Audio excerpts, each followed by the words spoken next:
we used to talk not very regularly, but regularly. But next time, one day I called him, so he was in the United States of America.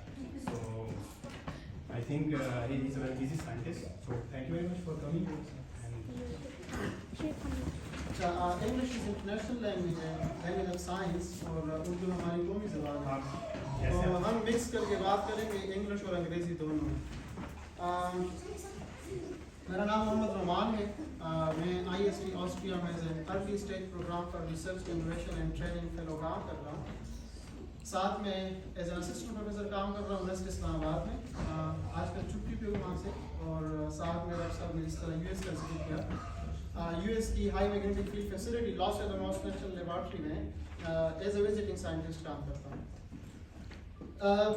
PCFA magazine के अंदर मेरे project के हवाले से कुछ बात हुई है, तो उसी बात को मैं यहाँ पर आपके सामने एक्सप्लेन करने की कोशिश करूँगा। लेकिन ज़बान हम टिपिकल साइंटिफिक ज़बान नहीं बोलेंगे, क्योंकि वो बोरिंग हो जाएगी बात शायद।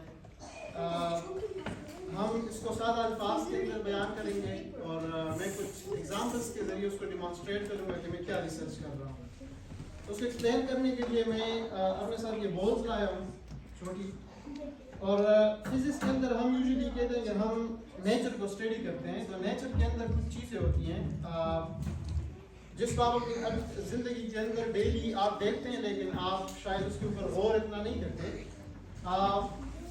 कुछ टर्मिनोलॉजीज हैं या कुछ कॉन्सेप्ट्स हैं जिसको हम मोनोपोल, डाइपोल और हायर ऑर्डर मल्टीपोल्स कहते हैं।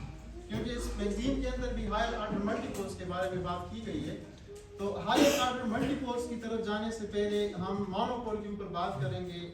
ये ग्रीक ज़बान का लफ्ज़ है, और मोनो एक को कहते हैं और पोल मीन्स पोल, ठीक है। तो ये बाल एक मोनोपोल की मिसाल है।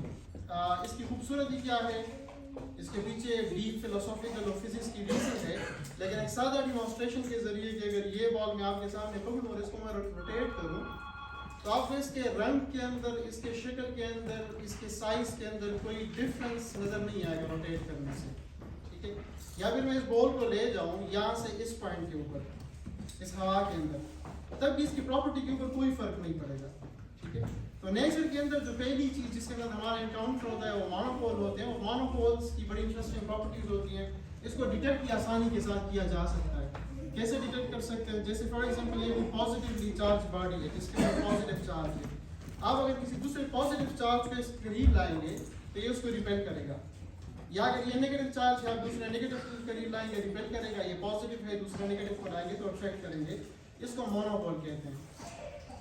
ये पहला सिंपलेस्ट ऑब्जेक्ट है, लेकिन ये बड़ा एक पावरफुल कॉन्सेप्ट है। आपके मोबाइल फ़ोन के अंदर ये जो इलेक्ट्रिसिटी चल रही है, लाइट्स ऑन है, ये सारी इलेक्ट्रॉन इसके अंदर फ्लो कर रहा है। हमें पता है कि current is flow of electron और फ्लो ऑफ चार्ज, और ये जो चार्ज है ये बेसिकली मोनोपोल है।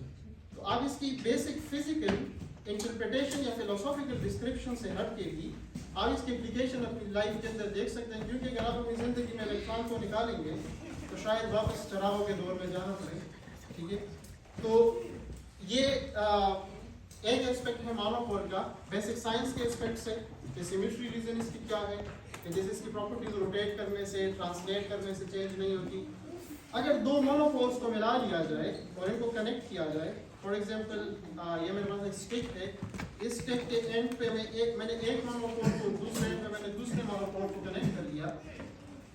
अब ये इंटरेस्टिंग ऑब्जेक्ट बन जाता है इस एस्पेक्ट से कि अब मेरे पास इनफिनिट फ्रीडम नहीं है। जैसे मैं बॉल को लेके उसको रोटेट कर रहा था, तो अगर मैं उसको किसी भी एंगल से किसी भी डायरेक्शन में रोटेट करता बॉल को, तो उसको कोई फर्क ना पड़ता। मैं दाएं तरफ मोड़ूँ, बाएं तरफ मोड़ूँ, आपकी तरफ रोटेट करूँ, अब वो फ्रीडम खत्म हो गई है। अब अगर मैं इसको रोटेट करूँगा आपकी तरफ तो ये डिफरेंट दिखेगा, लेकिन अगर मैं इसको इस तरफ रोटेट करूँगा ये डिफरेंट दिखेगा, और अगर मैं इसको इस तरफ रोटेट करूँगा तो ये टोटली डिफरेंट दिखेगा इस अपनी इनिशियल पोजीशन से, ठीक है। तो इसको डाइपोल कहते हैं। मींस एक मोनोपोल प्लस दूसरा मोनोपोल, दो मोनोपोल, दो को दूसरी ज़बान में डाई कहते हैं, और ये डाइपोल बन जाता है।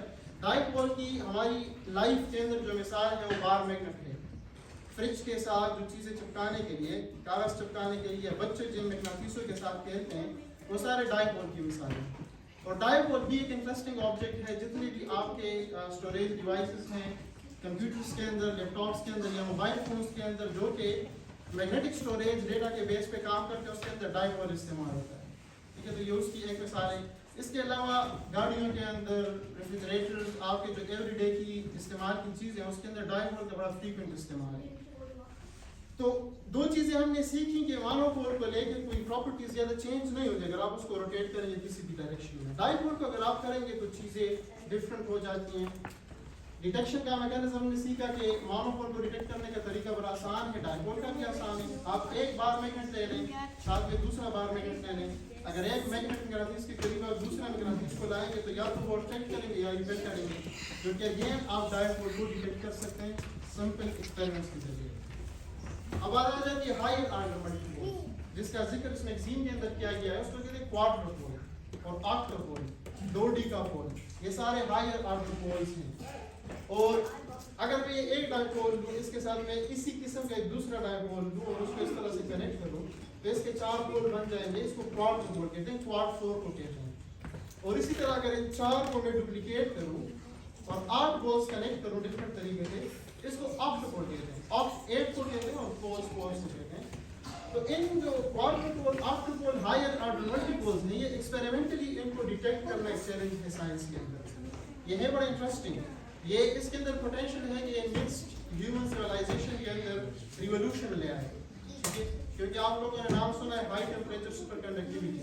MRI के लिए जो सुपर कंडक्टर इस्तेमाल होते हैं या दूसरे एप्लीकेशंस के अंदर, वो बहुत लो टेम्परेचर सुपर कंडक्टर है। हमें बहुत चीज़ों को कूल डाउन करके उसको स्टडी करना पड़ता है। तो साइंस के अंदर इसको एक होली ग्रेल कहते हैं कि ये एक ऐसी डायरेक्शन है कि साइंटिस्ट कोशिश कर रहे हैं कि अगर रूम टेम्परेचर सुपर कंडक्टर ईजाद हो गए तो ये इंसानी तहजीब के अंदर एक दूसरी रिवोल्यूशन होगी जो इंसानी ज़िंदगी को मुकम्मल बदल देगी। आपके लैपटॉप गर्म नहीं होंगे, आप मोबाइल एक दफ़ा चार्ज करें, इस्तेमाल करें, कभी से चार्ज एंड नहीं होगा, ठीक है। इसकी बड़ी सारी एप्लीकेशंस हैं। लेकिन इनको समझने के अंदर जो रुकावटें हैं, तो उसके अंदर एक किरदार इन मल्टीपोल्स का हो सकता है पोटेंशियली। तो ये असल में है बेसिक साइंस। आपको पता है बेसिक और अप्लाइड के अंदर थोड़ा डिफरेंस है। अप्लाइड के अंदर आपको चीज़ों की डायरेक्ट एप्लीकेशन नजर आती है और बेसिक के अंदर आपको पता नहीं चलता। आपके सामने एक सवाल होता है, जैसे हमारे सामने क्वेश्चन ये है कि हमें हायर ऑर्डर मल्टीपोल्स को डिटेक्ट कैसे करें।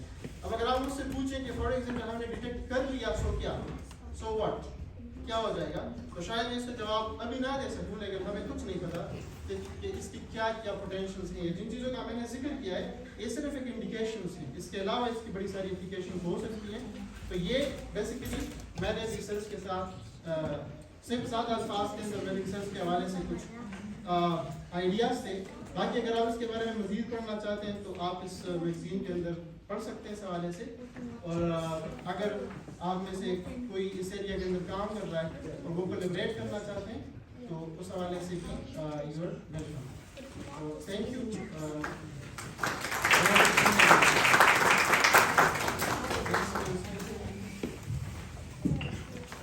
जी नेक्स्ट स्पीकर